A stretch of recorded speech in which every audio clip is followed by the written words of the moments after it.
for anybody watching this, if you've got some drill hole database and some interpretation, contact me, because we do want to run more Parker Challenge type events, and I need the data to be able to do it. So I'm quite happy for people just to send me an email, send me a text message. My contact details are on the internet. You can find them pretty easily. So contact me if you've got the data and you're interested in this space. And we're going to drive down to the bottom of this. We need to understand how variable these resource estimates really are, so that we can start to inform the stakeholders that that's what you're dealing with, uncertainty. Don't expect that one number to be exact. Today I'm catching up with Scott Dunham and Mike Job. Both Scott and Mike are consultants. Mike works for Cube Consulting and Scott works for himself, but we were all part of the Mineral Resource Estimation Conference panel on domaining last week in Perth, and we left a few things on the table there. As a matter of fact, we got about 50 questions from the floor that we couldn't really answer, so I used that as a basis for this conversation.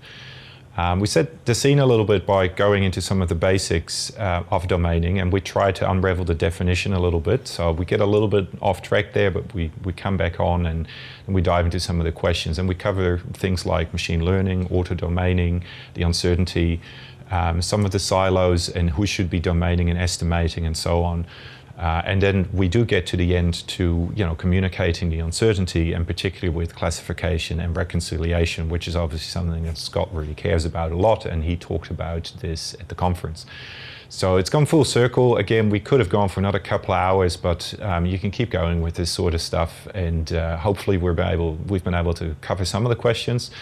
As tends to happen with this kind of topic, a lot of these questions you answer with, it kind of depends. We try to not get into that too much, but I hope there's a bit in there for aspiring resource geologists as well as the more experienced and the ones in the compliance space and the reporting space. So I hope there's a bit for everyone. And without further ado, let's get into it. Hey guys, good to see you again. Good to see you, Rene. Hi Rene, how are you going? Yeah, good. We only spoke last week in person at the conference, and just to set the scene, and I'm not going to dwell on lengthy introductions here because I think most people will be familiar with the work that both of you do, but for the sake of the audience, both of you are resource geologists with a few decades of experience, so I want to talk about domaining today, and who better to bring on than the two of you. I think you actually worked together in a distant past, so I think you know each other well, and I really like this topic. I find it really interesting. The conference spent an hour talking about domaining, and we got a lot out of that. I think that was really good. But what I have in my hand, and I've got some paperwork this time, is a whole bunch of questions that were quote unquote left unanswered. Now, we've been kicking those around via email a bit, and there's a few things that we can do with that. We can post it somewhere and people can read it. But it's also fun to talk about it. And I've been talking to Scott about this a few times in the last year, and I actually put a wee paper out on this in 2019 on domaining, and quoted some of Scott's musings in there and others. So it's a topic that I think is still too mysterious for people, and even though we made some progress at the conference, I think there's a little bit left on the table. So appreciate you coming online, because I know it's super early where you are. Really appreciate you adding your thoughts to this. So if there isn't anything from your side from a housekeeping perspective, then I wouldn't mind just actually hitting it off with some questions. And but maybe before we do, I mean, what's left? How did you come out of this session at the conference? Were you left sitting there, okay, we gained some ground here, or are we still going around in circles? Whoever wants to go first there, how did you walk away from that? Yeah, I thought most people that sort of know about what they're doing were fine with it, but there's still a lot of people out there that really are confused, and you could see by the questions that we came in afterwards that a lot of people still don't quite understand what domaining is. Yeah, look, I think that's about right. People who get it have got it, and they're probably sick of the topic. But those who don't get it, we're lacking something in the fundamental communication. We're just not getting through. And I've got some ideas about that, which might come out during this discussion. So let's see how we go. That's interesting, because I think one of the key things for me was the definition question, right? And it was asked during the conference. and it's been asked before. And maybe if you guys are okay with that, we'll start with that. I mean, now that we've got a little bit more time, I guess, and not the pressure of 50 questions that are firing through the conference app every 3 seconds. And again, I'll start with the way I look at it and tell me whether you think that's a good way or whether it needs changing. Can we settle on a definition, and can we bring in the difference between an estimation domain and a geological domain? And is that a sensible split up to make, and for what reason? So Scott, maybe if you want to jump in on that one first. Yep, there's actually been a little bit of discussion around that in other forums as well, which is that term domain is a difficult term, and it causes all sorts of communication problems. So I think what we're really talking about is we're talking about an estimation domain and a geological zone or a geological unit, which might be something quite different. So we just have to be a little careful that there is some overlap between the two. So yeah, I think you're right that we need to make sure that we understand that when we're talking estimation domains, we're talking about something that is actually fit for purpose for estimating within. If you turn it into a bit of a hierarchical structure then, because I see the geological domain indeed as a zone. You could call it a zone, I guess, but as a framework. And by definition, if you turn it into a framework, then there were parts of that framework which you could call domains, I guess, right? And I can see those estimation domains kind of nested within that prior structure of the geological domains. That doesn't mean that one estimation domain needs to be completely engulfed by a geological domain, but it is that sort of order of hierarchy of the geological domain, which is separated by fault or by alteration or by lithology or whatever else, and that gets you a model. And that would still be a 3D solid geological model, I guess, at whatever resolution is fit for your purpose. And then within that, you would have your estimation domains, again, depending on the resolution of your data and the purpose of the estimate and so on, and the actual underpinning geological framework, whether it's a porphyry or a structure-controlled tabular thing and so on. But in my mind, that kind of makes the nomenclature clear enough, because you can describe then what a geological domain is, and you can then see how an estimation domain kind of lies within that structure of a geological domain. Would there be any gaps in that theory, Mike? What do you think? Yeah, I think that would confuse a lot of people, Rene. Your geological domains could be anything like lithology, alteration, structure, various other things, weathering, and then what an estimation domain should be is basically guided by the knowledge or the assumed knowledge you have of all those things.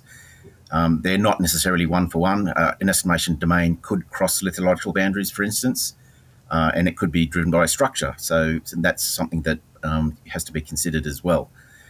And also weathering, that can play a huge part in, especially in gold domains or gold deposits. So in that case, your sort of supergene blanket, for instance, could cover a whole bunch of lithologies and structures. So it's really difficult to actually, in a nutshell, say how an estimation domain relates to geology, because it's so variable from commodity to commodity and deposit by deposit.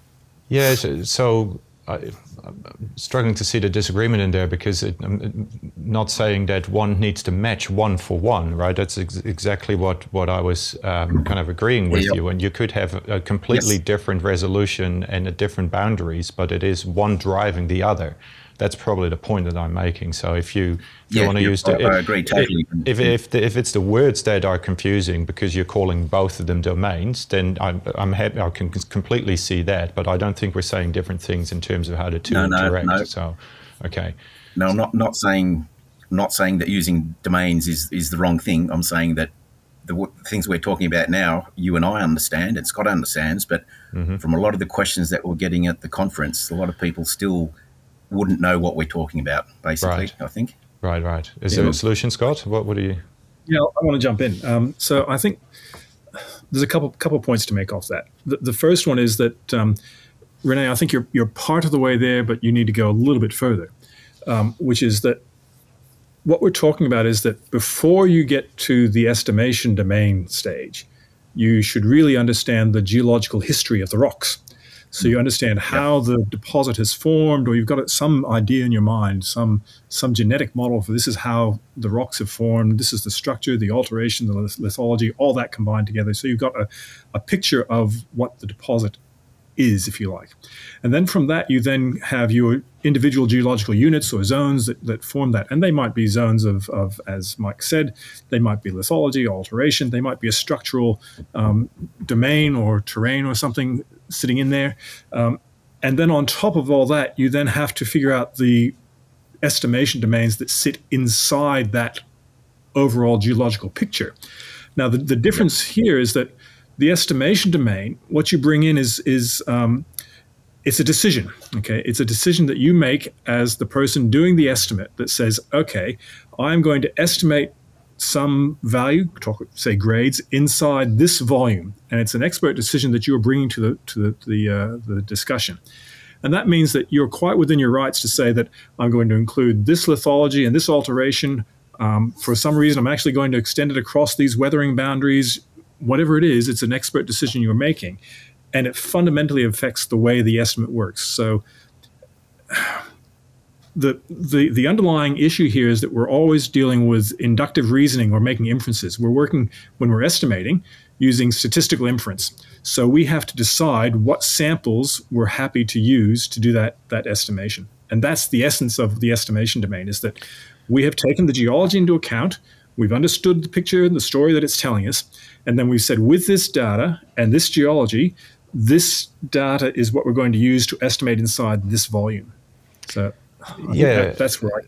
So again, I 100% align with that. As a matter of fact, those words that you have in your original blog post on this, I actually referenced those words in that paper. So again, 100% aligned on you know, if you're estimating something based on the data, then by inference, you know, the data need to have something to say about what that estimation domain should look like, right? So again, there is a separation between the geological zonating or domaining or whatever we're going to call this thing, or the geological model that we're building in the estimation domain. I don't need to join them at the hip in terms of finding overlapping boundaries or lines or anything like that. But I can't, for instance, create those estimation domains if I don't have a feeling for anisotropy. And you only get a feeling for anisotropy if you've got an understanding about your geological model, right? So maybe that's a better way to put it then, if you, because other than that, I mean, what we're all saying, I think, is pretty similar, if not exactly aligned. It's perhaps the confusing nomenclature that Mike pointed out as well. If we're calling both of it domains, then yeah, you're going to probably have people assume that somehow these things need to lock in like a jigsaw puzzle or something. And that's perhaps a good analogy to make here. It's not a jigsaw puzzle where it could be that a geological domain ends up being an estimation domain for one reason or another, if indeed those statistics align with the geological domain at that resolution for that purpose, but it doesn't have to be. Right, with that, I see you nodding, so I think we can probably... So in terms of nomenclature, because that was something that I was really keen to achieve at the conference as well. So should we abandon the word geological domain and just talk about a geological model then, and focus on how we then actually describe the estimation domain, because then we can probably move on. Yeah, I think so. And particularly if we just avoid the shortcut of just saying domain and call it estimation domain. Yeah, okay. Well, look, so for estimation domain, let's... So I think you gave a good description of it just now in terms of what that estimation domain should be. And let's not go into too much of a regurgitation of things that were either on your blog or are out there to find, because we can talk about stationarity and all those things, but what from both your ends were key questions that were left on the table then beyond this nomenclature piece? Because you said you were still working on something, Scott, that you might want to weave in here. So maybe you want to go first on that. Yeah, look, I think that the key question that was left on the table for me was the whole volumetric or spatiality of domains, if you like. So particularly people were talking about auto domains and being able to use AI and this sort of technology to build domains. And I think that the underlying problem that I see with that is, again, it comes back to inductive reasoning. So again, that statistical inference. I think it's relatively easy, I'll say, relatively easy to assign samples into an estimation domain. Right? I think we've got the ability to do that with our existing tools or with new tools that are coming along. The difficulty is how you take those samples and develop a 3D picture of what the underlying domain should look like, what the volume should look like. And all of the work that we've done typically in this field is all about looking at grade and grade distribution, but we haven't actually looked at the boundary effects of these things and how that affects things. And I think that's one of the questions that's still on the table for me. And it particularly comes out of the Parker Challenge work, which shows that it's that three-dimensional boundary of the domains, where that is and how it relates to all the other domains, that really drives the quality of the estimate. So that's the thing that I think needs some more attention. So boundary analysis is I can, or is that a bit too specific, or? Yeah, I think that's a bit too specific, because again, that comes back to a single drill hole. You're looking, or a bunch of drill holes, if you like. Well, what's happening between the drill holes? How do you infer the shape of that boundary between drill holes? What are you doing there? And that's where you have to then come back to the geological picture that you've got. Okay, so there are obviously different tools and different packages, but one of the things that I do like about one particular software package, let's not make this about software here, is the ability for the average contact between all the drill holes perpendicular to the contact that you've modeled to be represented. I don't know of many software packages, if any other software packages do that, but that's quite a useful tool, so you don't get stuck in that Excel land where you take one drill hole and kind of do a blunt averaging, and you also have to deal with the fact that some of them drill into them at different angles. So, but we could come back to that. Mike, what's from a boundary perspective, are you aligned with that, or any different views on that? So boundary analysis is often a self-fulfilling prophecy. You've already looked at how the data is, how the geology is, and you've made a decision about where you think the boundary is. And 9 times out of 10, that will be a hard boundary, because you can actually see where mineralization starts and where it finishes. Yeah. So, yep, doing boundary analysis is great, but any time you do it, you're sort of almost certain that you'll come up with, yes, that's a hard boundary. Now, the actual location of those boundaries between drill holes is what Scott was saying is the difficult thing.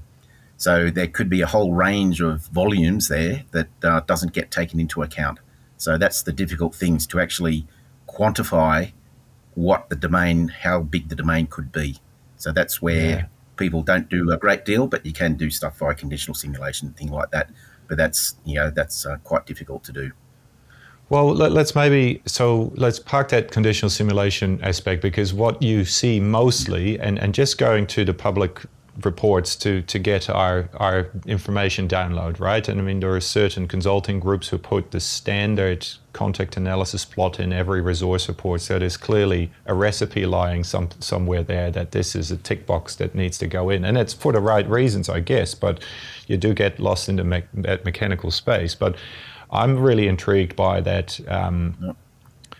self-fulfilling prophecy about those domain boundaries, particularly when we're talking grade-driven domains. And let's just call them grade shells, because everybody will understand what I mean by grade shells, right? And now, there are a couple of questions from the conference as well that talk about metal equivalents to define these boundaries, and all of these topics kind of align there, because if what you're doing is separating unmineralized from mineralized rock, which is what you're trying to do, right, with an estimation domain sensu stricto, you should be able to capture a mineralization event. If you have to tie it back to some geology, yes, the numbers will come into play here as well, but there has to be a separation of something and something else, and in between lies a boundary. If we just take for granted that we're not talking about a soft boundary here for a second, right?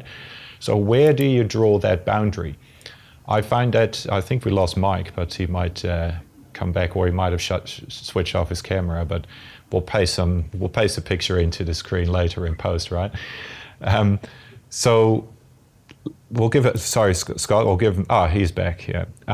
We clipped that out, but, so my question is, if you go down that route of the grade shell, and yeah, if you pick a particular grade, if we're taking gold as a classic example, then sure, it's not difficult to make that look like a hard boundary, right? Whether you pick 0.1, 0.2, 0.3, or 0.4 as a grade cutoff to create that grade shell. But what, are we, if we're into that process, and Scott, I'll direct a question of you because I'm not sure if Mike's still online. Are we already losing the battle then and getting a good estimate if we're sort of stuck in this grade shell space? Yes. Right. You want me to say more? Yeah, look, I think you are, because you've lost, if your default is to go straight to grade shells, you've lost all that geological context. And the other thing you've done is that you've got to remember that a grade shell is an estimate, yeah? So you're actually doing an isosurface of some function, whether it's an RBF or you've done some kriging or anything else, it's actually a function. So you've gone down this path of trying to create an estimate.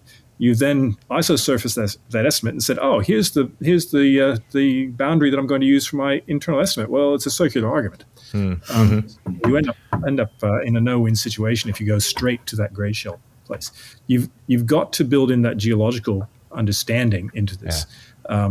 And that's difficult in some deposits. Some deposits it's fairly easy, but others it's really, really tough. I know that over the years I've worked on deposits where you could say, there's 5 different solutions to this. It could be this, or it could be that, or it could be the other thing. But that's the reality, that you're dealing with this uncertainty.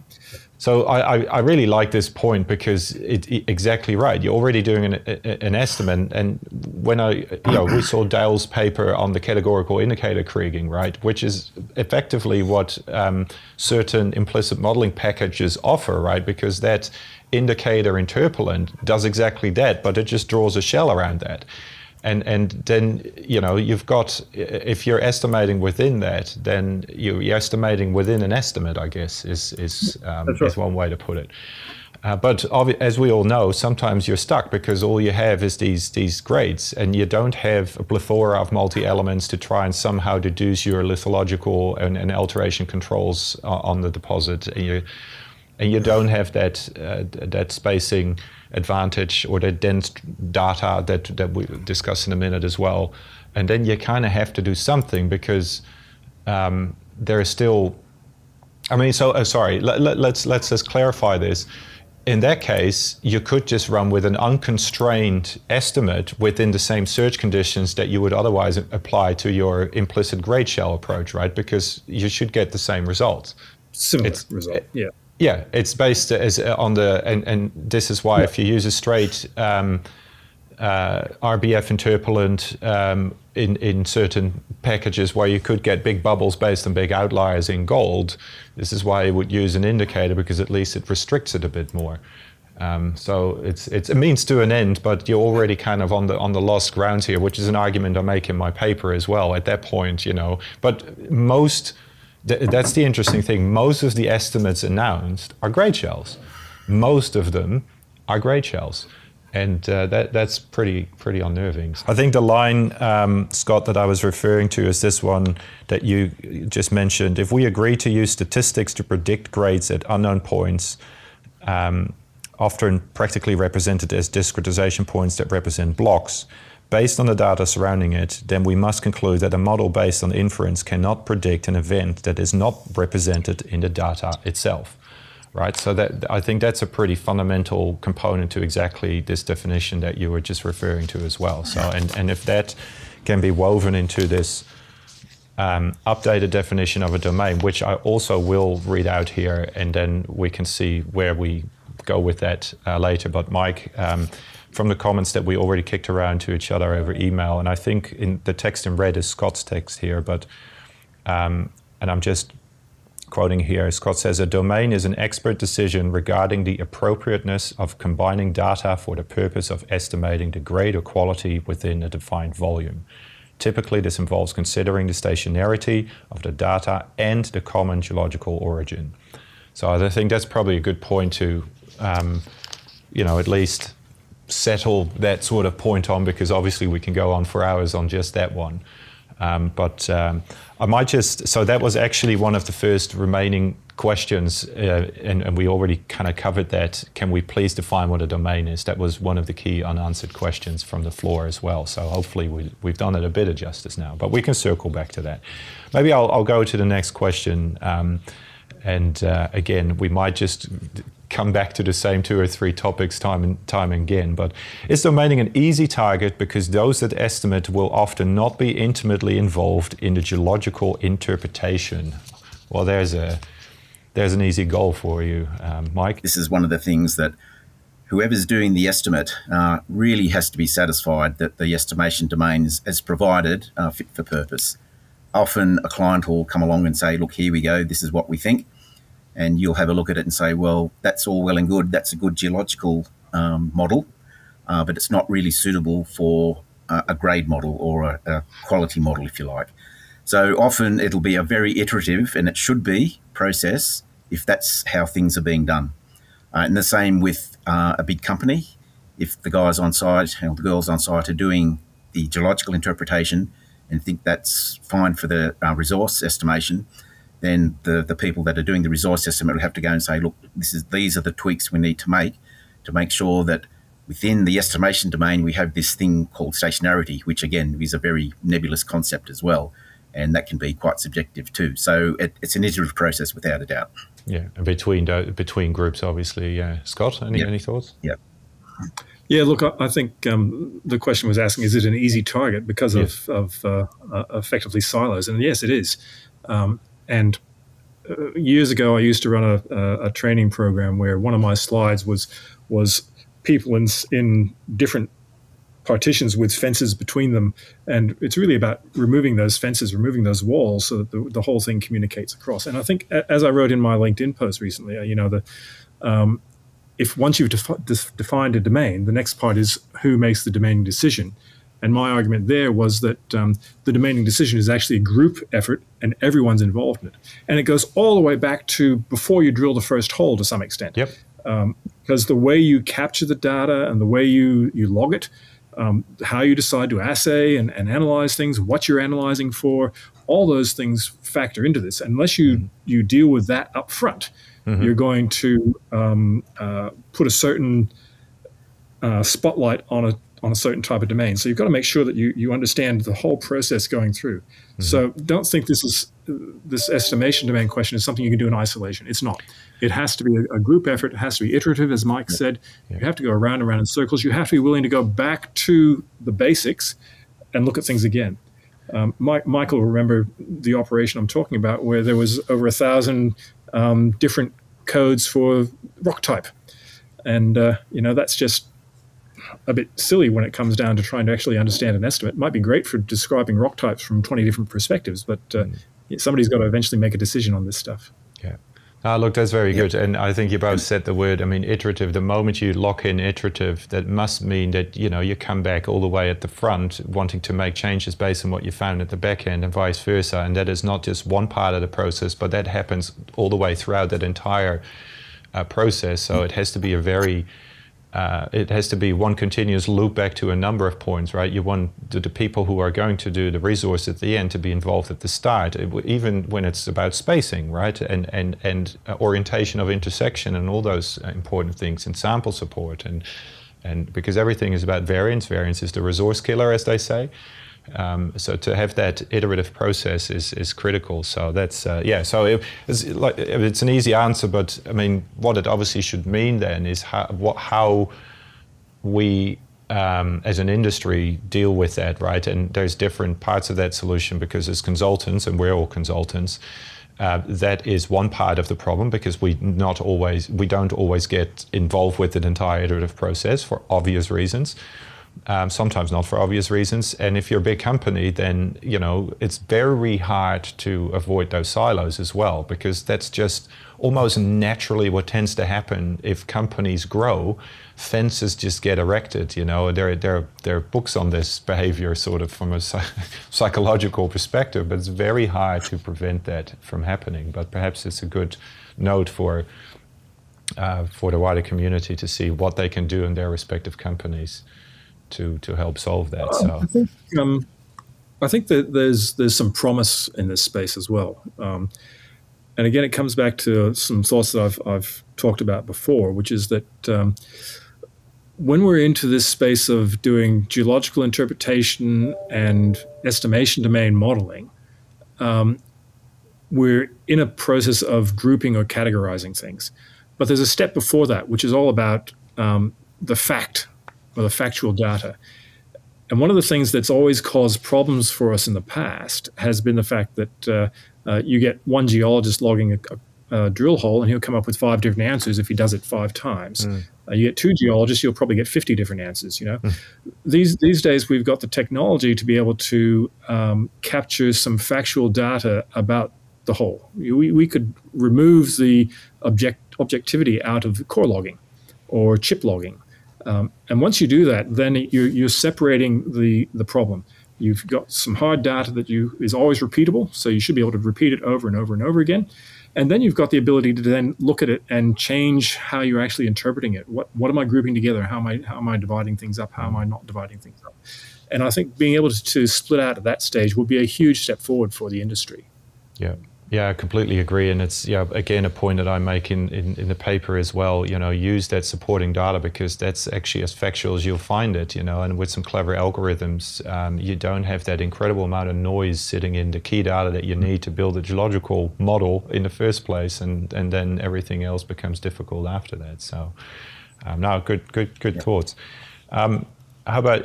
We talked about the density of data a bit, and everything works beautifully if you've got a lot of data, obviously, but we obviously work in a space where we don't always have that luxury. Yeah.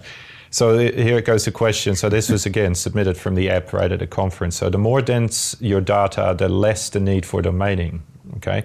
Anything will work with dense data. Domaining is essential for sparse data. Would you agree?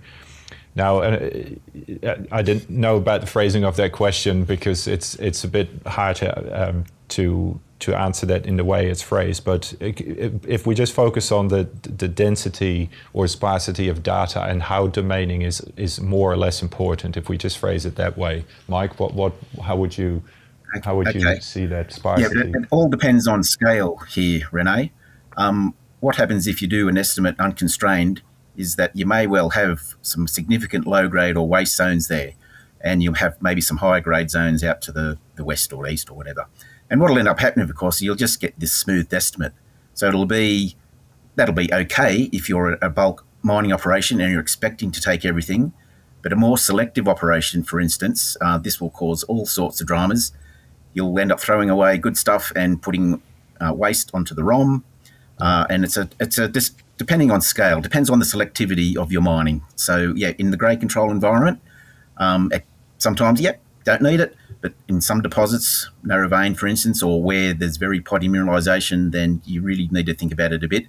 And this is where some of the implicit modelling can help out quite a bit, actually.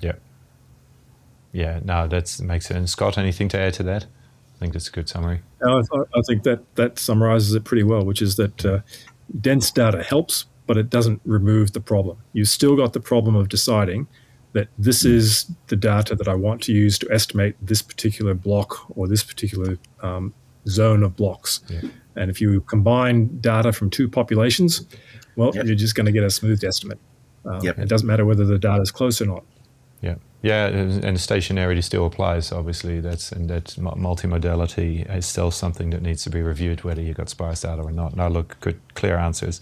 The next one should be a pretty clear one as well. Domaining is given to the most junior geo, who is good with software but lacks experience. The experienced geo does the estimation. Should the roles be switched? So, here we go. Who wants to take that one?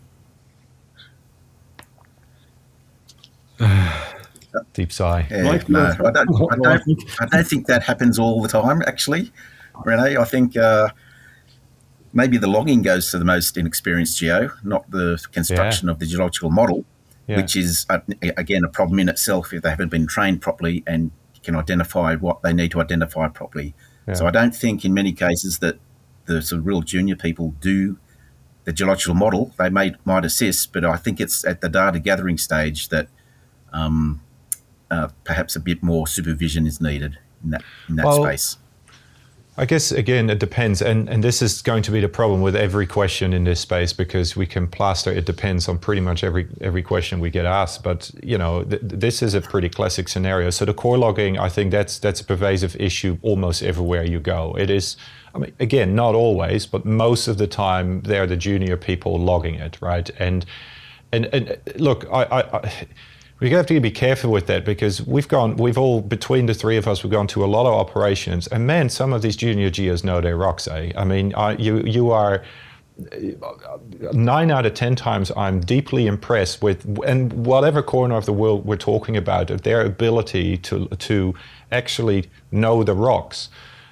The problem is that they don't understand the variance between each other when they describe those rocks. It's not necessarily of them being bad geologists or, you know, logging badly. It is that the processes to be consistent and have quality control in place at that logging process are missing.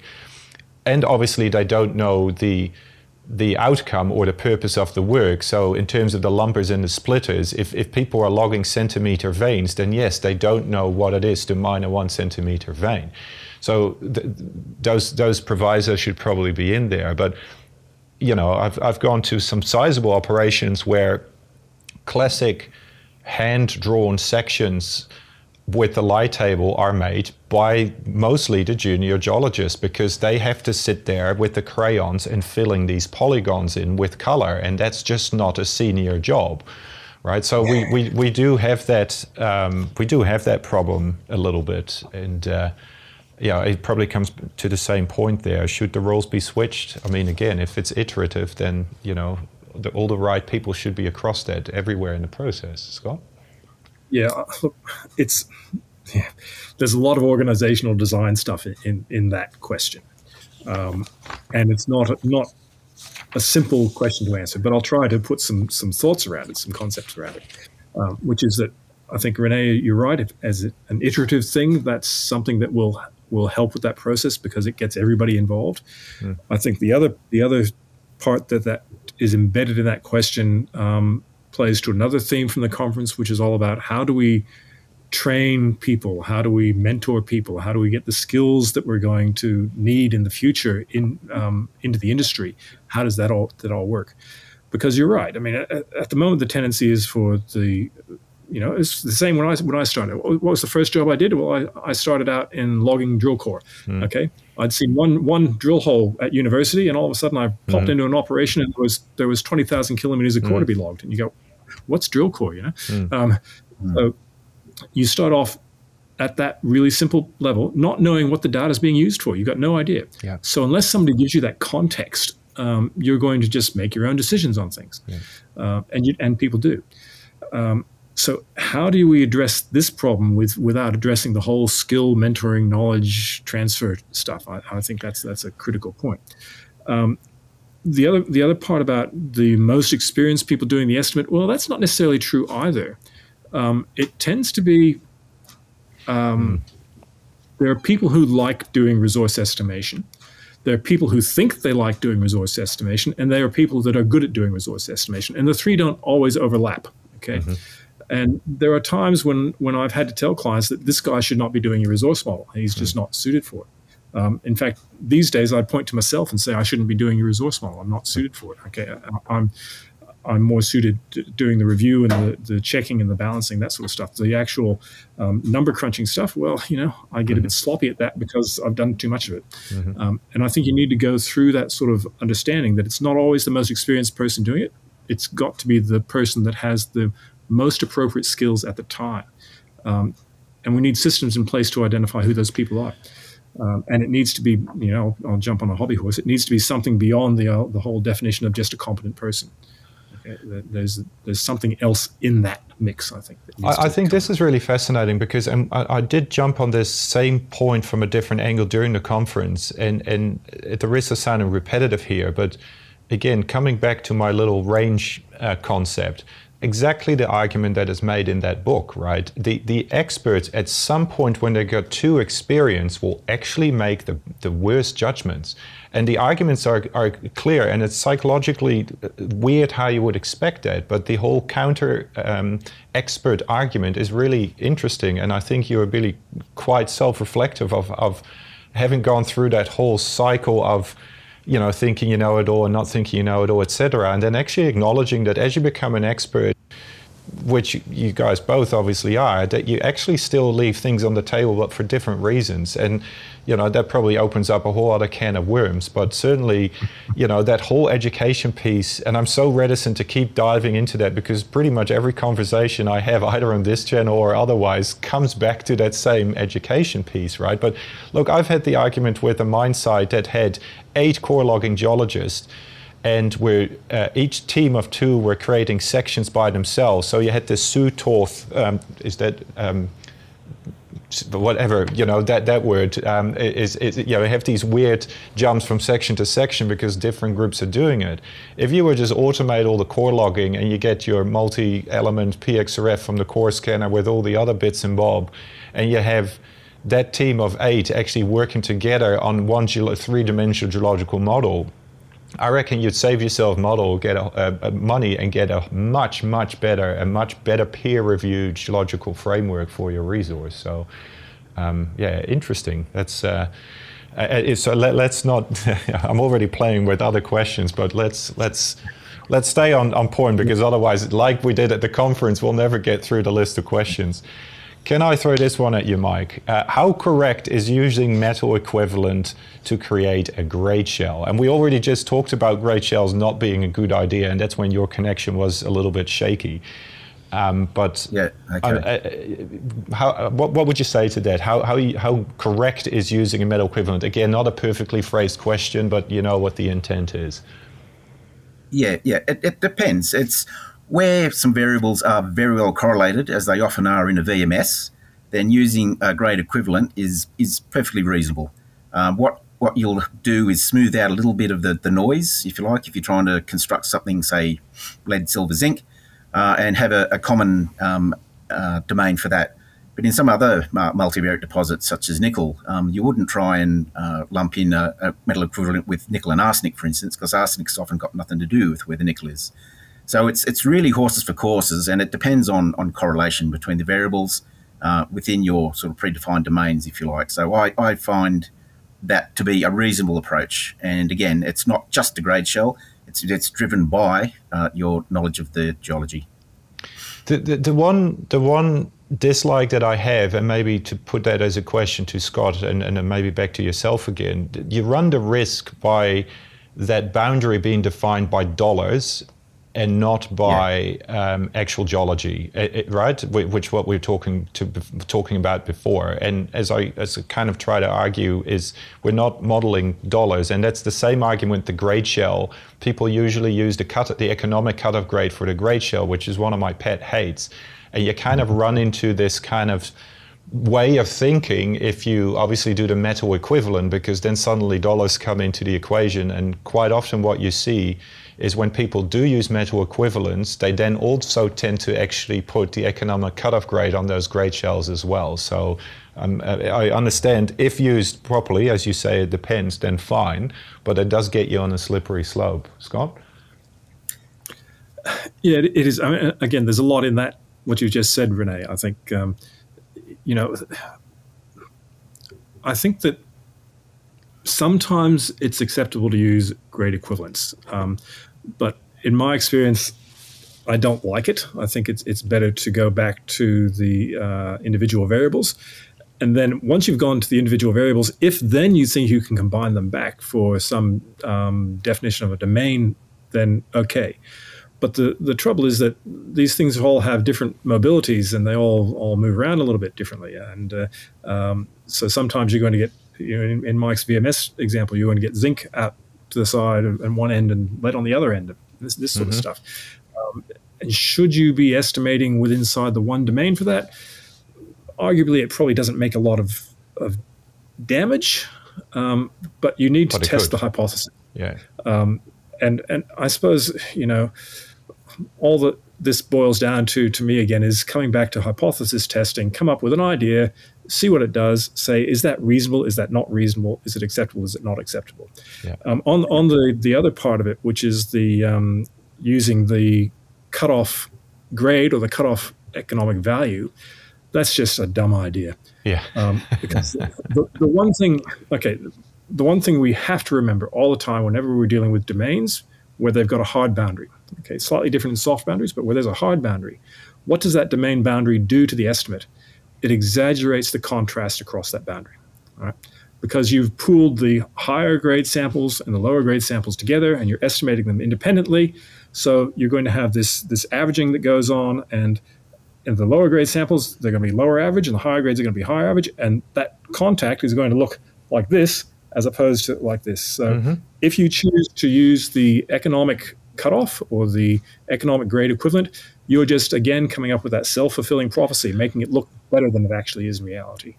And my little theory on that is I'm convinced that people have started doing that because the higher that cutoff, then the higher the grade of the block and the better it will reconcile, because obviously the resource blocks themselves are going to be lower grade because of the size of the blocks, right? So I think it's sort of snuck in there because somehow people that are actually mining a resource model rather than a grade control model probably see that those grades are not coming back. I'm not sure if that's true, but I'm certainly thinking that people applying that economic cutoff grade have some sort of thinking, well, look, if we make that boundary a bit higher, then the grades will actually come out better in the end. But I might be off a little bit with that one.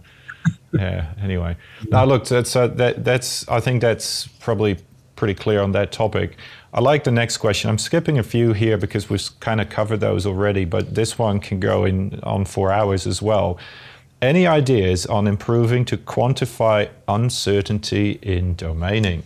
Now, I should state here as well that there is a paper by Scott McManus et al. On this that I'll put in a link here for people who are interested in this space. And I know Ron Reed and June Cohen are working on something that kind of cover this space as well, so which I will link when it comes out. But Mike, any ideas on improving to quantify uncertainty in domaining? What's your thinking? Yeah, as I mentioned before, the conditional simulation approach, but that's a very specialised thing and can often be a bit misleading as well if people don't use the information correctly or the results correctly. Otherwise, it's the old thing that you sort of alternative implicit models, for instance, on what it could be, and the old adage of get a couple of geos to do it and see how they think things could fit together. But quantifying it exactly is still a very difficult thing to do. And I'm not quite sure that without some sort of extensive work and case studies and stuff, and you mentioned that some guys working this, Rene, that we're really at a point where we can put our finger on it and say, yeah, we reckon the domain is going to be plus or minus 10% or things like that. I don't think we're quite at a stage where we can say this volume is about correct or plus or minus 10% or things like that. Yeah. Well, no, that's good. And there were actually a couple of papers on this at the conference as well. But you could tell that there is a lot of activity in this space, right? And you could also tell that software providers are focusing on this part. So I can see hopefully some traction in this space. And that's, I mean, between auto-domaining and auto-variography and this quantification of uncertainty, if I pick 3 things for the next 10 years that are going to be the focus of particularly software companies, I think that probably covers a lot of it. But the one thing that you said, and I did have a brief chat to June about this, and I'm probably paraphrasing this incorrectly, so I'll apologize profusely beforehand. But obviously the fallacy with creating multiple models, if it's you creating multiple models, your cognitive bias will be what it is, right? I mean, I usually do it is I create a bunch of different implicit, settings, and I change my anisotropy a bit, and I fumble around with some different levers to see what variance I get on my grade tonnage curves and my volumes to see what sensitivity is. And I think that's good practice, and it's probably, with the budget that we're given to do that work, probably as good as you're going to get, because if I give it to 2 colleagues to say, hey, can you model this, there's no way in hell anybody's going to pay for that, right? So I think, you know, we've got to be pragmatic about it, and the simulation is going to be equally difficult until it turns into a button click exercise that just rolls out of a side product, like you said, plus or minus 10%, which we're probably a number of years away from. But Scott, anything you want to add there? Yeah, a lot. Surprise. I thought so. Look, the fundamental problem here is that it's a nonlinear problem. Okay, that's the underlying framework of this. It's a nonlinear thing. And it has what you might want to call stop points, okay, which is that the function will go along and then it will just stop, and then you'll have a leap to another function. It's not a smooth Gaussian distribution. So trying to quantify domain uncertainty when you've got that sort of nonlinearity and stop functions happening in it is just almost a pointless exercise. Instead, you almost have to just deal with the uncertainty and accept the fact that you're going to be uncertain. In terms of how, I mean, coming back to your comment about the implicit modeling and varying parameters and all that sort of stuff, we did some work, must be 8-9 years ago, around that exact point. And what we ended up getting was you get these little sausages, if you like. So it ties into wherever there's drill hole data. So you've got hard points, it locks onto those, and you get these little sausages of blurriness around it, then it goes back to it. So there's only so much uncertainty you can get through an implicit model as well, because of the underlying function that's being driven by it. It doesn't account for the impact of things like sudden fault offsets. Even if you've modeled the faults, well, you know, it just... You're not going to get that sort of thing. So there is an underlying uncertainty that you'll never resolve. And I suspect that underlying uncertainty is probably greater than we're willing to admit to ourselves. Well, that's coming out of the Parker Challenge, right? Sorry to interrupt, but that's sort of really coming out of the Parker Challenge when we look at those domains. Right. I mean, you would never capture that that range, that variability in just changing a few implicit settings. You would never cover that. Yeah. No, that's exactly right. In fact, I've started looking at some of those Parker Challenge models again, looking specifically at the domains, which is actually really challenging to do because you know there's so many different approaches that people have taken. At this stage, I'm trying to divide them into people that have used just grade and people that have used anything else, and then looking at the differences from those. And even when you just group it like that, and you look at the ones that are not essentially grade shells, that is something else, the variability in that is just huge because some people have decided to use lithology as their main driver. Others have used alteration. Others have used some combination of alteration, lithology, and mineralogy. And then what they've decided in terms of mineralogy might be different to somebody else. So all this is all different. So, you know, the Parker Challenge actually gets around that cognitive bias problem. Because you've got 50 different cognitive biases coming into the thing. Yeah, I think there needs to be more work in that space. And as I said, it's a nonlinear problem, and you're just not going to solve it with a simulation or any other Gaussian type evaluation of things. The only thing I will say about this is that you can come up with some degree of certainty as opposed to uncertainty. So where you make changes and the volumes overlap always, then you've got fairly high confidence in things. It's where they don't overlap that you have less confidence in stuff, which is effectively just as a fancy way of saying where you've got drill hole data, you're okay. Yeah. Well, I'm just trying to work that out because that's obviously what Mike opened up with this as well. Where you have overlap, you've got certainty. But again, like you just said yourself, I mean, if you're stuck in this implicit space, then you'll get overlap in the places where you get overlap because of the implicit process that you're using and not because of a fault that you didn't know existed or some discontinuity through some geological process. So that's the challenge. Yeah, it is. And again, coming back to the Parker Challenge, and a lot of people are asking questions online, will this information be published? Because it's so intriguing to see that variance. And to a lot of people, it isn't surprising, right? I mean, we could have kind of foreseen this variance, but it does make it, almost like an unsolvable problem by the sounds of it. I mean, simulation isn't going to do it.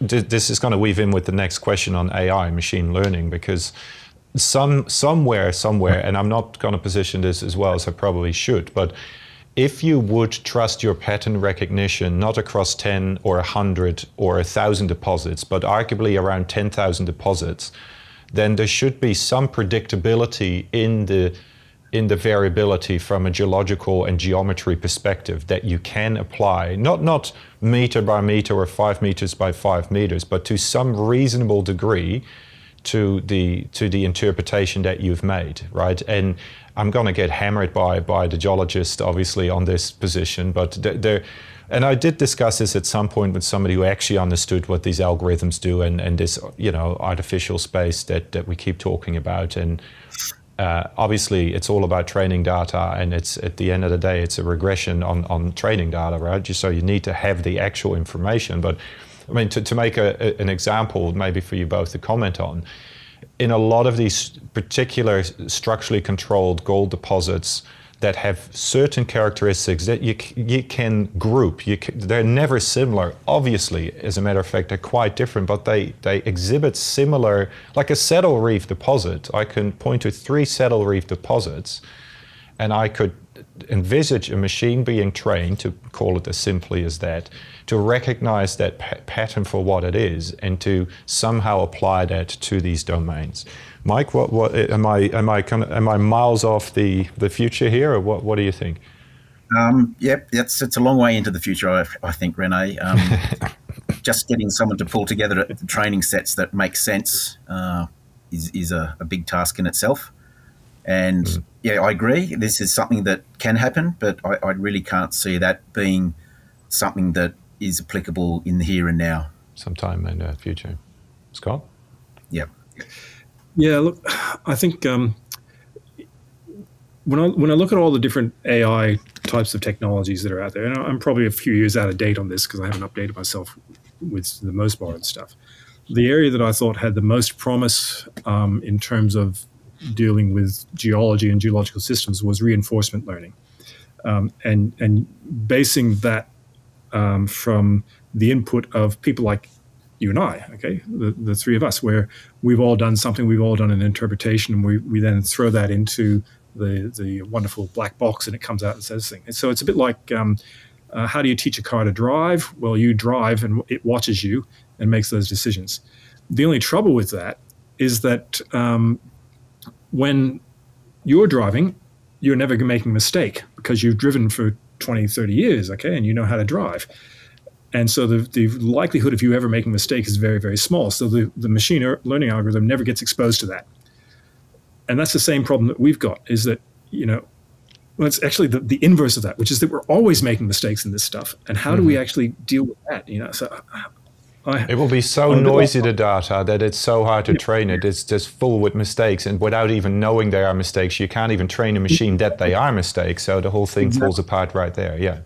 Yeah. In terms of the saddle reef thing that you're talking about, though, there is there is another branch of geostats which doesn't get used in the metals industry much. And Mike, you'll know this as well as I do. You know, the oil and gas guys, what do they use? They use multi-point statistics. Okay. And there was actually one of the Parker Challenge models which used an MPS entry for the domaining. So the idea there is that you, if you're in a delta, then you submit an image of a delta, and this multi-point statistics algorithm gives you things that look like deltas. Okay, so you could do the same with saddle reefs. You could then say, well, here's a saddle reef, and you would get formulations that look like saddle reefs.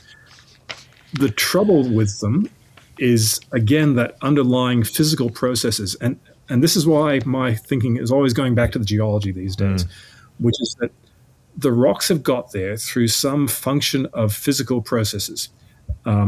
And unless we can decode that into our models, we're not going to get to the solution that we really need to get to. And I started talking about, and I probably said this a couple of times at the conference, I started talking about things that I call impossible models. So impossible geological models, things that physically cannot exist, you know, and you guys would have seen it as well as I do. You know, on the one section, there's a guy who's modeled a normal fault and a reverse fault and on the same thing, and just going, well, hang on a minute, how did that all happen? You know, or is that actually what's going on, or is it just the pattern that you're seeing in section that you've drawn? You know, what's going on here? There's something wrong with that, or the geochemistry doesn't match. So if I was to look at trying to solve this domaining problem from an artificial intelligence world, I'd actually go back to that. I think we started the wrong end. We started at the let's build some volumes end. We need to go right back to the data and look at how that data feeds into physical processes, and how those physical processes then build into rock patterns, and then how those rock patterns build into 3D volumes. So that's why I think it's a big job, because we've got to go right through the whole system instead of trying to cherry pick the end game. Yeah. Mike, you want to add anything to that, or? Yeah, I agree. It's getting that sort of those patterns together, and again, it's going to be so variable from deposit to deposit. It's a big job, and I can see that it's not easy, and it's something that obviously people are working on, and good luck to them. I say that it's a really fruitful approach, I think, but it's a while away. Well, this is going to obviously create some of the pains that we're already seeing in the industry based on these recipe-based workflows, if we just call it that. And I don't think we even seen half of it, right? Because auto-domaining sounds pretty cool, because it means that I can click a button, and I can already see that being a perfect word. I mean, I can see the button already in my software that says auto domain, and I just click it, right? I mean, I'm sure there is going to be a focus on that.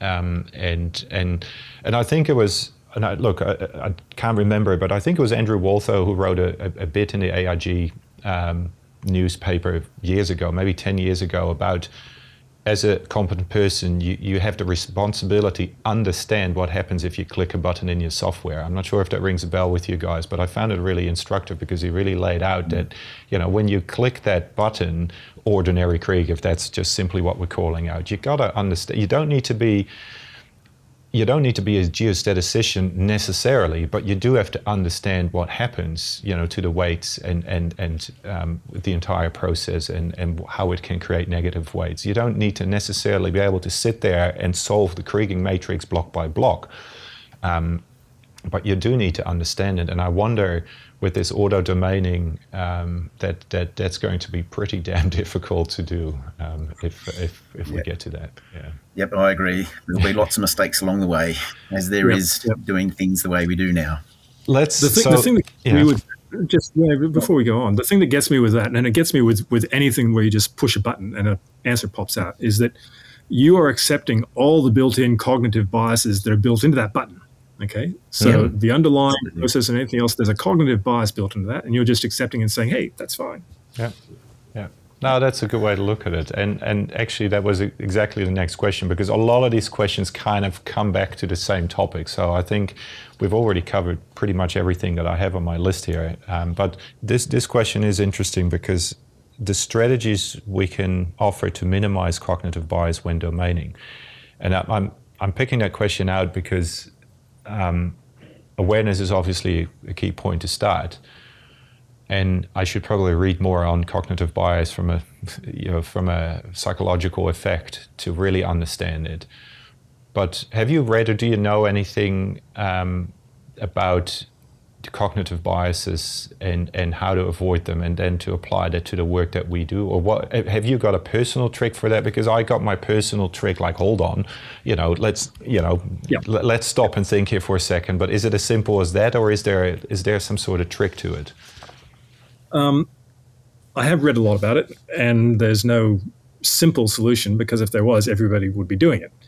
But the one that I tend to use is, and I mentioned this at the conference as part of the Parker Challenge stuff, is something called dialectic bootstrapping, okay? Which is that you take a step back and you think, where could I be wrong, or where could I have made an anchoring decision, and how different could it be? So you deliberately try to put yourself into a space where things could be different, and then you say, what's the impact of that? How big an impact that could be, and then you come back and revisit the problem again. So it's that iterative process of deliberately forcing your mind to think where you could be wrong. So instead of saying, I'm right, which is what we generally do, we like to say, hey, I'm right, and I'm the worst when it comes to to my writing stuff. So all that stuff that I write on LinkedIn and everything else, that's just a brain dump, okay? I do that in one sit. I'm lucky if I read through it once more, because by the time I've done that, I can't see the mistakes and the errors, and I know it's full of it, okay? And to me, I actually like that it's got errors and typos and that sort of stuff in it, because I'll just leave them in there because it reflects my style, I suppose. But the idea is that you shouldn't do that, okay? You shouldn't do as I do. You should do as I say, which is that I should stop, think, where could I go wrong? You know, have I mixed up my tenses? Have I done this? Have I done that? And it's the same for this domaining stuff. You know, what alternative could there be? And I suppose my best example of that is it's going back now, best part of 30 years, I suppose, which was that when I worked down at Rene down in Tasmania, there was a new part of the mine in the North Bassett area of the mine. So people who know Rene might know the North Bassett region, that had never been extracted before, and was only known through drill holes. And there was an interpretation there that had a block coming through, a fault, a block coming through, a fault, a block coming through. So it's step faulting coming down like this. And I looked at this and I for whatever reason, I can't even remember why now, I thought, well, it doesn't look right. It doesn't seem right to me. And I'm sure that wasn't just my decision. I'm sure it was a group decision that we're all sort of looking at it going, well, yes, it's an interpretation and it sort of works, but it just doesn't sit right. So we decided, well, how different could it be? What else could it be? And we came up with, instead of being this fault block jumping thing, it could just be a monocline, a faulted monocline. So you'd have this fold coming through, something like this, okay? And so what do? When you come up with an alternative view, you test it. You try to falsify your views, okay? It comes back to all that stuff that Karl Popper talks about in terms of falsifying stuff. So we're not trying to prove a theorem. We're actually trying to disprove something. So we sat at the top and we drilled a hole down what would be the length of the monocline if it was there. And sure enough, that's exactly what it was. We hit something like 50 meters of massive sulfide just drilling down the thing, instead of, if it had been the other interpretation, it would have been step. So this is why it needs to be this iterative process, because in that iteration, there needs to be something to do with the data collection as well, to try to falsify these models. If you can reasonably dream up something that is a plausible alternative, you've got uncertainty. What do you do in that case? You try to test and see which hypothesis holds and which one doesn't. And if one is a subset of the other, you test where the differences are, this sort of thing. So I think that's where it comes back to the iterative nature of these domain questions. Okay, I want to dwell on this a little bit longer, because I think in terms of advice, for people listening doing this kind of work, you want to walk away with some real practical things to improve to your own workflow, right? This is why I like talking to yourself and reading your blog posts and others' papers, etc., because you can learn something from how other people are doing it. And this is one of those key areas where that experience to know how to tackle a problem like that is probably what makes you a competent person, just to throw that term out there once, right? And understanding. And maybe just to link this, so we obviously have a JORC update coming, and there will be some changes to that, but one in particular I really quite like, and we've been doing this for years internally, and it kind of does exactly what this process is. Discuss the risks of each of the pertinent components of your model.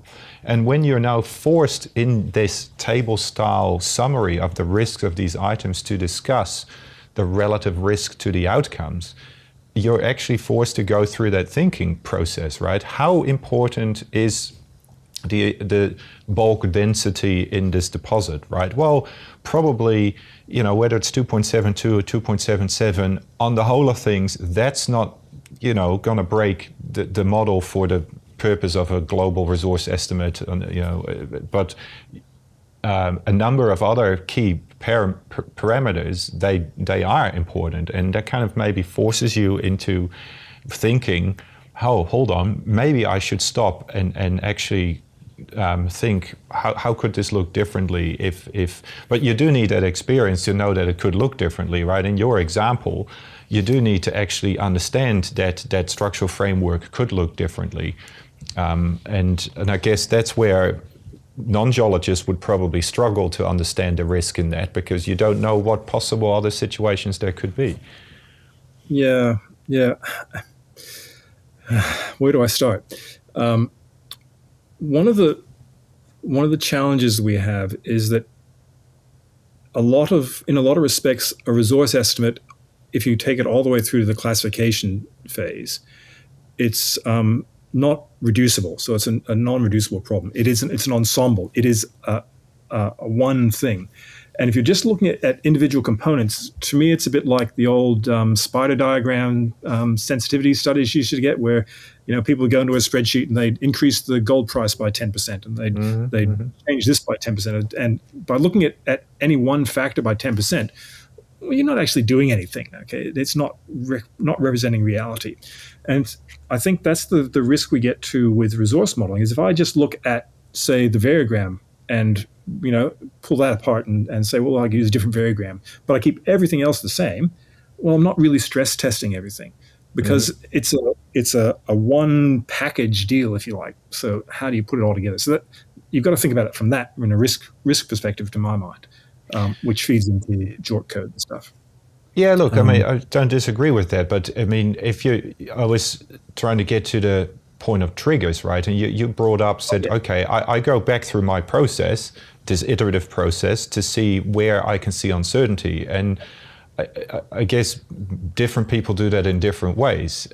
You have, I mean, I can talk about art here, which is probably one of the weakest points that I could ever talk sensibly about, but there are people who obviously, just throw shit at the wall and call that a painting, and there are people that are actually trying to replicate something, right? The realists and so on. I mean, there's different ways we create these things and think about things. So we got to somehow respect that process. And if we're trying to give people tools to at least, because sitting here saying that people should consider the uncertainty about the decisions they've made, that's about the cognitive bias. That sounds great on paper, but can we give them something?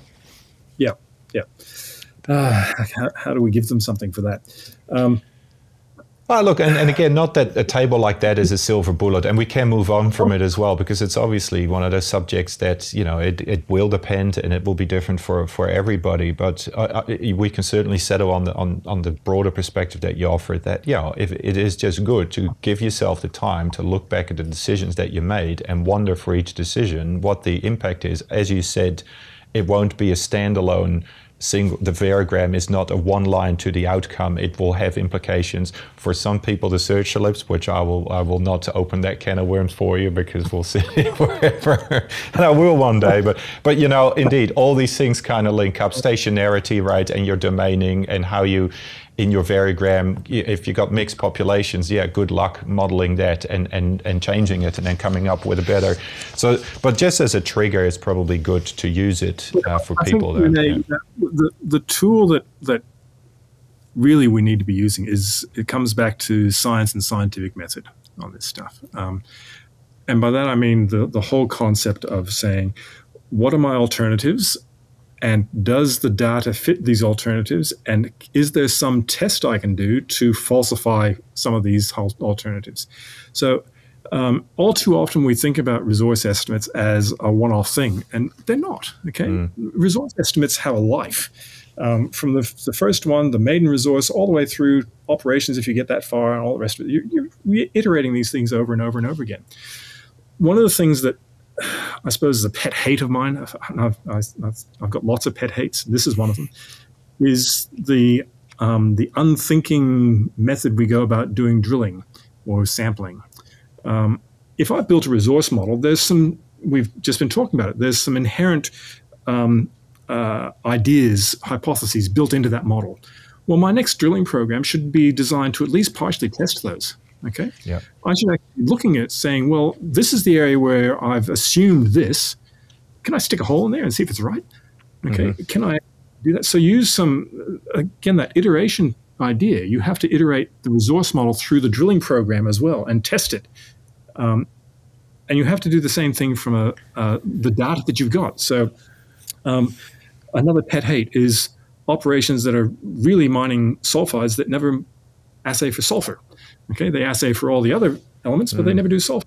and yet it's a sulfide body. So that would actually solve a lot of problems if you go back and think about the data that you're collecting.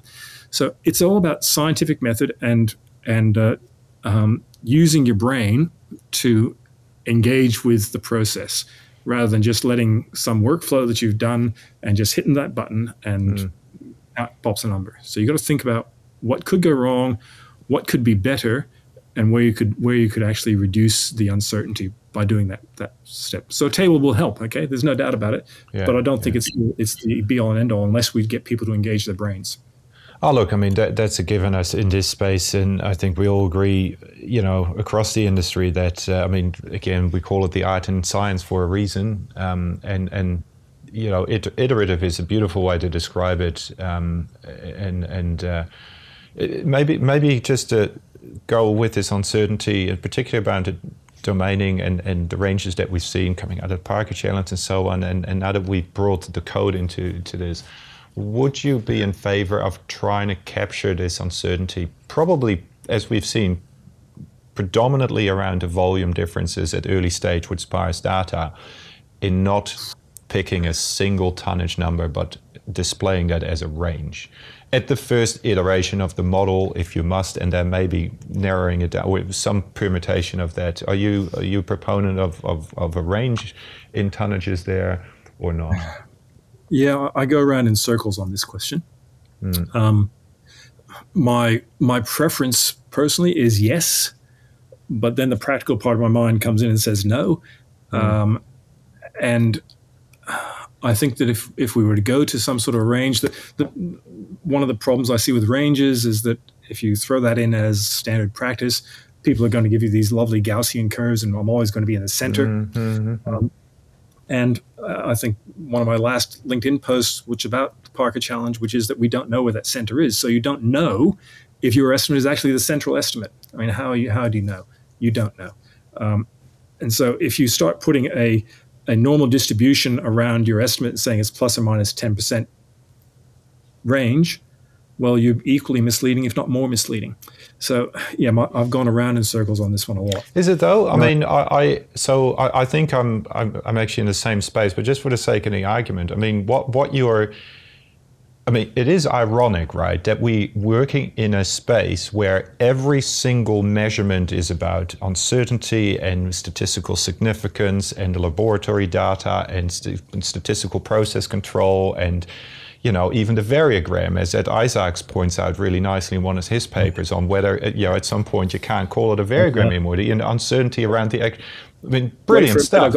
Well, okay, another can of worms. But going through that, and then we get to the end and we say that's the number, and then we apply this rounding that nobody really truly understands. Challenge me, right? And it was well intended, but man, it confuses people. So, and then to not state a range. If you explain this to somebody outside your industry, they're dumbfounded, right? And I get the point that the range itself might be wrong, but that's not the purpose of the range, because if you and I agree that the model is wrong, all you're doing is communicating the variability, because the three words that we have to express that are woefully incompetent to describe that properly. That's what it comes back to, is that the tools we have to express range are those classes, measured, indicated. That's it. That's all we have. And I suspect that part of the problem here is that we don't understand what those terms mean. Okay, every one of us will, and again, this comes out of the stuff that you could see in the Parker Challenge. Yep. Yes, that data was a sparse data set, and there were people that probably shouldn't have been included in the data set. That sort of thing. Point is the same. But it doesn't. We know just from talking to each other that we all interpret those three terms differently. So I think that the first step is that we need to understand what those terms mean. We need to develop that uncertainty reporting framework. And it's not just three terms.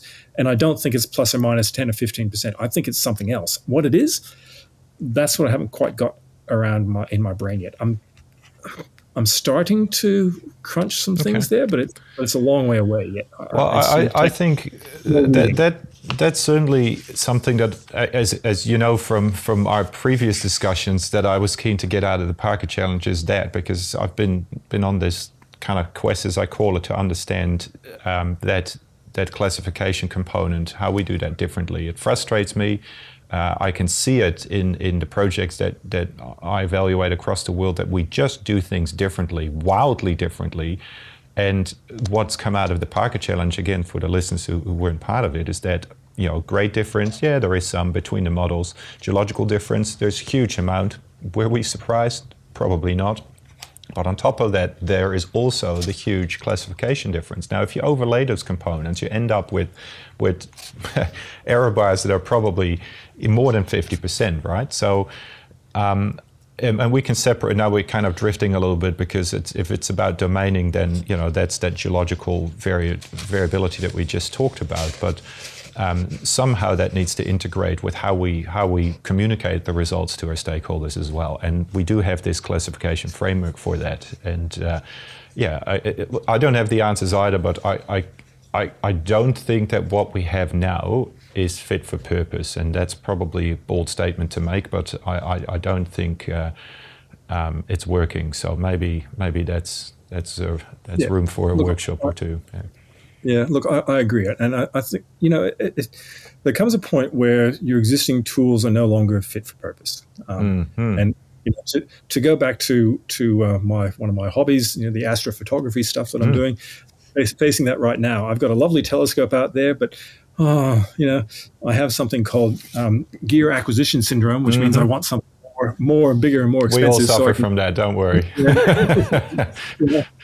So right at the moment, I'm trying to figure out whether I can justify to myself buying a new telescope, because the existing telescope isn't fit for purpose, you know. Yet it's done a really great job. And I think that's where the JORC code definitions are at the moment, which is that historically, you know, they've done a really good job. They've come along, but the world we're living in now has infinitely more complexity than the world that was around 20, 30, 50 years ago when these terms were coming up. And we can't let ourselves be wedded to those terms because they're the terms that we've always used. We have to think about a new framework for how to do this stuff, and a framework that addresses the real issue here, which is the uncertainty that we need to communicate to stakeholders so that they can make informed decisions. And three words is not enough.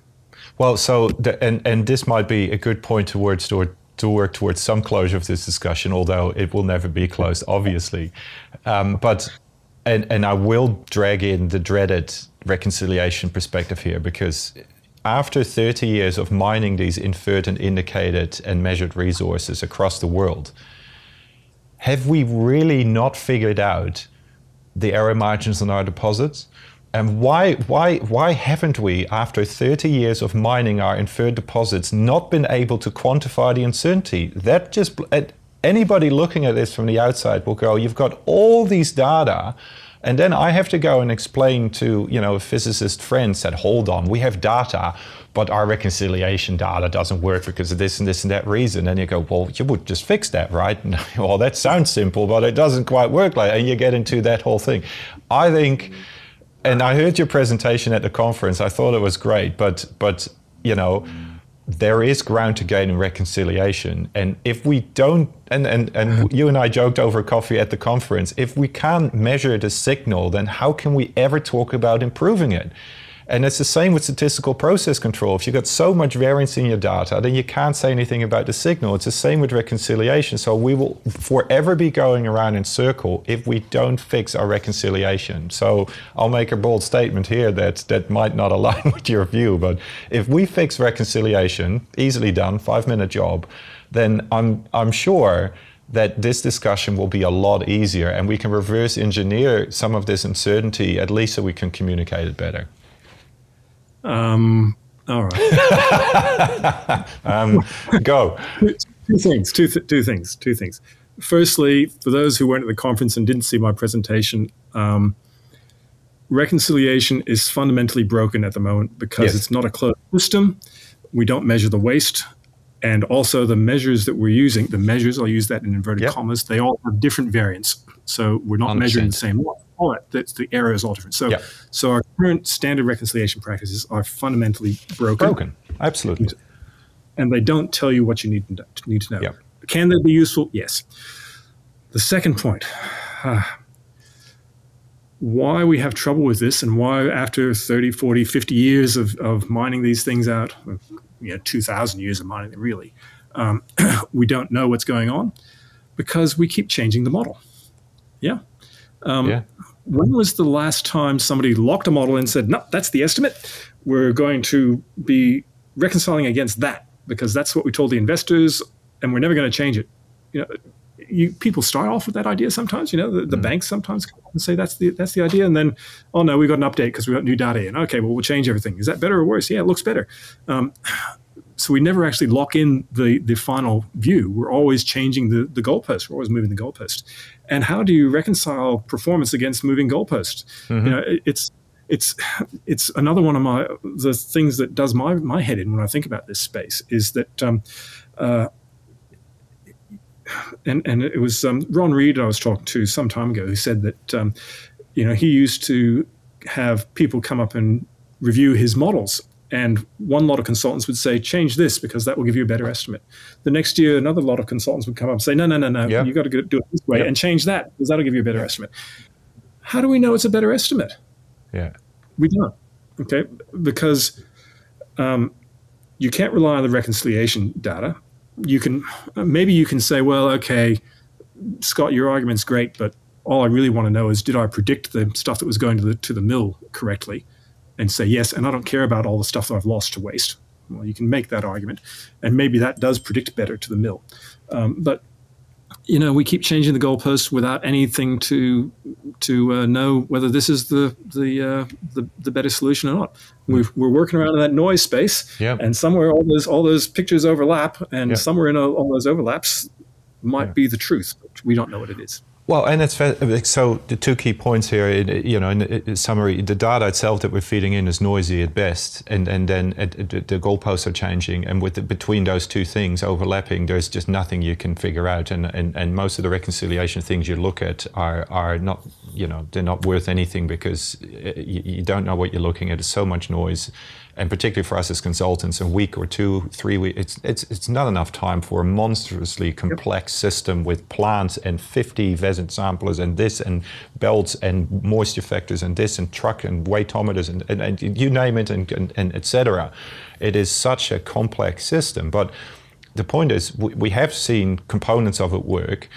And there are the crusaders. I mean, obviously, Harry spent a lot of time on this. People like Craig Morley put papers out. I mean, there is information sitting there. There are software producers that come up with good ways to do this.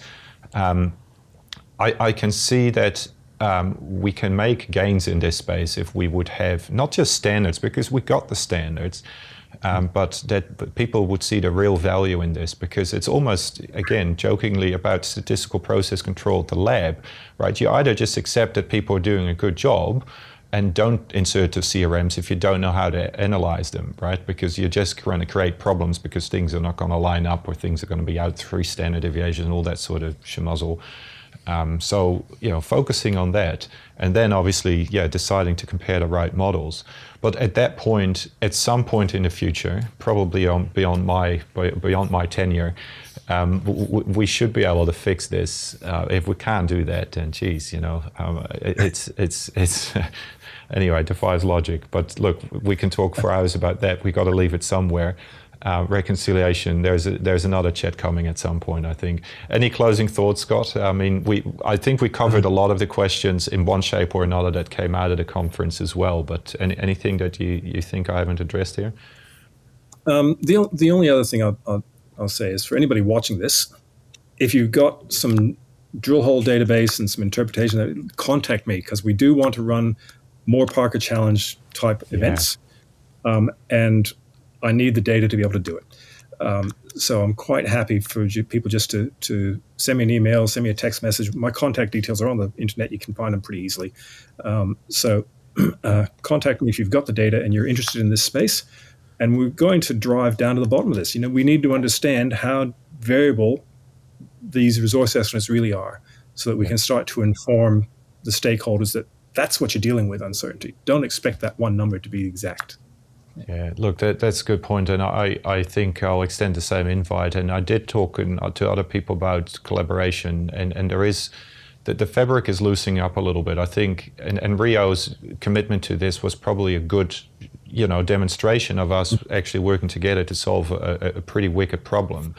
And I can see that nervousness that companies have about, giving people their data. So if you're listening and you're either a big or a small company, who cares? It's out in the public domain. We can use this. We can all help each other, right? And there is a real.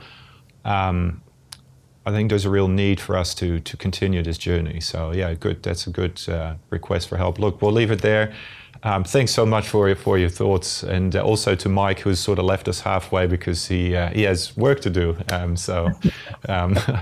I should probably go back to some sort of work as well. But look, it's been fantastic talk with you, Scott and Mike. No, and yeah, till next time.